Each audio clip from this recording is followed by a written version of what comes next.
छोटे से ब्रेक के बाद एक बार फिर आपका स्वागत है न्यूज 24/7 तक। मैं हूं आपके साथ निशा नामदेव। आइए रुक करते इस वक्त की बड़ी खबर की ओर। मुख्यमंत्री डॉक्टर मोहन यादव शुक्रवार को नीमच पहुंचे, जहां उन्होंने रोड शो किया और दशहरा मैदान पर जनसभा को संबोधित किया। यहां उन्होंने 7.5 करोड़ से ज्यादा के विकास कामों की सौगात दी। मुख्यमंत्री डॉक्टर मोहन यादव शुक्रवार को नीमच पहुंचे, यहां उन्होंने रोड शो किया और दशहरा मैदान पर जनसभा को संबोधित किया। यहां उन्होंने 750 करोड़ से ज्यादा के विकास कामों की सौगात दी। मुख्यमंत्री डॉक्टर मोहन यादव ने कहा कि भगवान राम की प्राण प्रतिष्ठा पर सबको गर्व है। देश में सांस्कृतिक अनुष्ठान का पर्व चल रहा है। देश में सर्वधर्म स्वभाव ही शासन संचालन का आधार है। प्रधानमंत्री मोदी के नेतृत्व में देश संभावनाओं के आधार पर विकास के मार्ग का अनुसरण कर रहा है और भावनाओं के आधार पर सनातन संस्कृति को सम्मानित कर रहा है। मुख्यमंत्री डॉक्टर यादव ने कहा कि हमारी डबल इंजन की सरकार तेज गति से विकास को समर्पित है। इसी का प्रमाण है कि बड़ी संभावना वाले नीमच जिले में अनेक विकास कार्यों का भूमि पूजन और लोकार्पण हो रहा है। उन्होंने विकास की इस प्रक्रिया में नीमच वासियों से सहयोगी बनने का आह्वान किया। संजय शर्मा की रिपोर्ट। नीमच की इस धरती पर, और ये होना भी चाहिए, ये गौरव और गर्व कहां से शुरू होता है? पूरे देश के नक्शे पे आज यशस्वी प्रधानमंत्री के लिए एक जोरदार अभिनंदन करें नरेंद्र मोदी जी के लिए। भागवा माता और आंतरी माता ने जो आशीर्वाद आप पे लुटाया है, वाकई उसका कोई जवाब नहीं है। दुनिया के कोई लोग नीमच से हम ये मान के चल सकते हैं कि नीमच की धरती पराक्रम और पुरुषार्थ के लिए जानी जाती है। आज नीमच की कई कारणों से अलग पहचान है। नेत्रदान के मामले में नीमच यहाँ राजधानी मानी जाती है। मुझे इस बात की प्रसन्नता है कि यहाँ पर आज अपने पास समय की थोड़ी कमी पड़ रही है, लेकिन 752 करोड़ के 20 से ज्यादा लोकार्पण भूमि पूजन का ये आज का इतिहास बन रहा है नीमच की इस धरती पर, जिसके आधार पर जरा मजा नहीं आया, ताली बजाओ तो ढंग से बजाओ। 752 करोड़ के आधार पर, और मुझे लग रहा है कि 752 थोड़े आपको कम पड़ते दिखाई दे रहे हैं, तो मुझे लगता है कि कुछ और बड़ी चीज देना पड़ेगी। मेरे को सूची बनवा दी है अपने मित्रों ने। कभी कभी ज्यादा दोस्ती भी अपने लिए थोड़ा अपने ढंग का अलग आनंद भी देती है, वो संकट में भी डालती है। पर नीमच से ऐसा प्रेम है कि जो मांगेंगे, ऐसा लगता नहीं कि नीमच को मना करना चाहिए। ये आपकी अपनी सरकार है। आपने कहा कि नीमच के कन्या महाविद्यालय में पिछली बार आया था तो स्टेडियम की भूमि दिलवाई थी नगर पालिका से। अगर स्टेडियम की जमीन दिलवाई थी तो स्टेडियम तो बनाना पड़ेगा। तो नीमच में वो स्टेडियम बनाने की घोषणा करता हूं। सरकार अपने पैसे से स्टेडियम बनाएगी।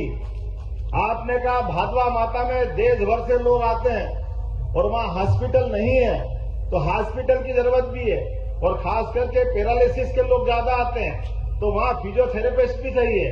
भादवा माता का जल भी चाहिए, थोड़ी बहुत दूसरी व्यवस्था भी चाहिए।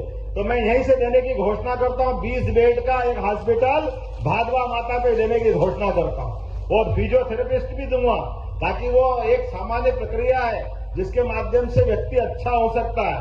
और सबसे बड़ी घोषणा हमारे जावर और नीमच के लिए, उच्च दबाव से आपने तो अपनी खेती के मामले में जो झंडे गाड़े हैं, एशिया की सबसे बड़ी मंडी है विविध प्रकार की औषधि फसल करने के लिए, नीमच उसके लिए जाना जाता है। तो यहाँ के किसानों का पानी के मामले में क्यों दरिद्री होना चाहिए, वो क्यों किसी की तरफ निगाह देखे?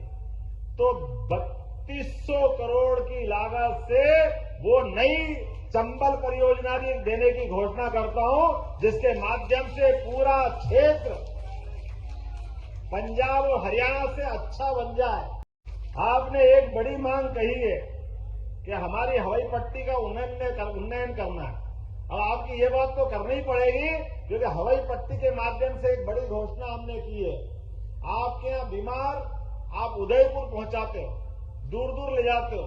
हमारी सरकार ने निर्णय किया, अब बदलते दौर का समय, पहले बैलगाड़ी का युग था, बैलगाड़ी से जाना पड़ता था, उसके पैदल जाते थे। आज बड़ी गाड़ियों का बस समय आ गया तो बड़ी गाड़ी में जाते हैं। लेकिन अब एम्बुलेंस भी ऐसा लगता है कि प्राण बचाने के लिए कम पड़ता समय। आज के इस दौर में अब एयर एम्बुलेंस की जरूरत है। हवाई जहाज के माध्यम से भी किसी आदमी को मरने नहीं देंगे। पूरे प्रदेश में एयर एम्बुलेंस की सुविधा बहुत जल्दी देने वाले हैं, जिसके माध्यम से प्रत्येक गरीब से गरीब आदमी भी अगर उसको लगता है कि बड़े हॉस्पिटल पहुंचाना चाहिए, तो केवल हवाई जहाज में मुख्यमंत्री बैठे, मंत्री बैठे, ये जरूरी नहीं है। जरूरी है प्रत्येक आदमी की जान बचाना, इसलिए एयर एम्बुलेंस की घोषणा कर रहे हैं। पूरे प्रदेश में बहुत जल्दी एयर एम्बुलेंस की सुविधा भी देने वाले हैं। एक और हमको बड़ा दर्द होता है, दूर दराज से एम्बुलेंस से तो लोग ले आते हैं, हॉस्पिटल में इलाज कराते हैं, कोई कारण से वो शरीर छोड़ दे तो इसके बाद कोई व्यवस्था नहीं। जिसके कोई परिवार का चला गया, सक्षम हो तो गाड़ी घोड़े से ले जाएगा, कैसे भी करके पहुंचा देगा, लेकिन गरीब आदमी क्या करे? बड़ा दर्द आता है, कोई ठेले पे ले जाता, कोई मोटरसाइकिल पे ले जाता, बहुत दर्द होता है। ये हमारे अपने देश का संस्कार तो हो ही नहीं सकता। हमारी सरकार ने निर्णय किया, कोई भी गरीब आदमी का शरीर छूटा, घर पहुंचाने की जवाबदारी जिला प्रशासन की होगी। उसके लिए उसकी मट्टी खराब नहीं होने देंगे, कोई भी सब को ये अपमानित स्थिति में नहीं छोड़ेंगे। ये संवेदनशील सरकार, सबको लेके चलने वाली सरकार। एक और बड़ी बात, आपने कहा बंगला बगीचे में बड़े प्लाटों की बड़ी झंझट है। बिल्कुल, आपने कहा तो हम और आप मिलकर निपटाएंगे, बंगला बगीचे की समस्या भी हल करेंगे। आपकी बहुत पुरानी समस्या। अब मनासा में आ जाओ, भादवा माता से वापस जाने के लिए नलखेड़ा का रास्ता, आपके लोग भी बैठे हैं, जरा ताली बजाना। अपने यहाँ मनासा वाले कौन कौन बैठे हैं? तो माधव मारो जी ने 11 किलोमीटर की सड़क मांगी है। माधव जी, मनासा के लिए आपके आधार पर वो देने की भी घोषणा करता हूं। आपने कहा कि कुकड़ेश्वर में कॉलेज नहीं है, तो कुकड़ेश्वर को कौन नहीं जानता? पटवा जी के जमाने से कुकड़ेश्वर तो वो है जिनने अलख निरंजन करा है। तो कुकड़ेश्वर में कॉलेज खोलने की भी यहीं से घोषणा कर रहा हूं, कुकड़ेश्वर में भी कॉलेज खोला जाएगा। कुकड़ेश्वर बाईपास, चलो आपने कहा तो कुकड़ेश्वर बाईपास देने की भी घोषणा करता हूं, ताकि कुकड़ेश्वर के लोगों के लिए एक बड़ी सौगात मिलेगी। सिंगोली का महाविद्यालय भी मैंने ही खोला था जाकर के, और सिंगोली में आपने कहा पीजी स्नातकोत्तर महाविद्यालय करने की घोषणा करना, यहीं से घोषणा करता हूं, सिंगोली में भी स्नातकोत्तर महाविद्यालय खोला जाएगा। आपने कहा जावत का हॉस्पिटल 40 बेड का है, अब आबादी बढ़ गई है। अब स्वर्गीय वीरेंद्र कुमार सकलेचा जी की धरोहर है, वो कैसे नकार सकते हैं? 100 बेड का हॉस्पिटल बनाया जाएगा जावत के लिए भी, इसकी भी मैं घोषणा करता हूं। आपने कहा रतनगढ़ से सामुदायिक केंद्र का उन्नयन करना, तो उसमें क्या दिक्कत? बिल्कुल किया जाएगा। ओम जी, आपकी बात यही से मानता हूं। और जावत से मोरबन रोड बहुत ट्रैफिक है, आपने कहा इसको डबल रोड करना है। सुधीर जी भी हाँ में हाँ कर रहे हैं। सांसद जी तो आपके तो चारों उंगली और सिर पारिवारिक काम निपट रहे, इससे बढ़िया क्या बात हो सकती है सुधीर जी के लिए? अभिनंदन करें आपके लोकप्रिय सांसद को, मंद मंद मुस्कुराते हुए पारिवारिक काम निपटवा रहे हैं।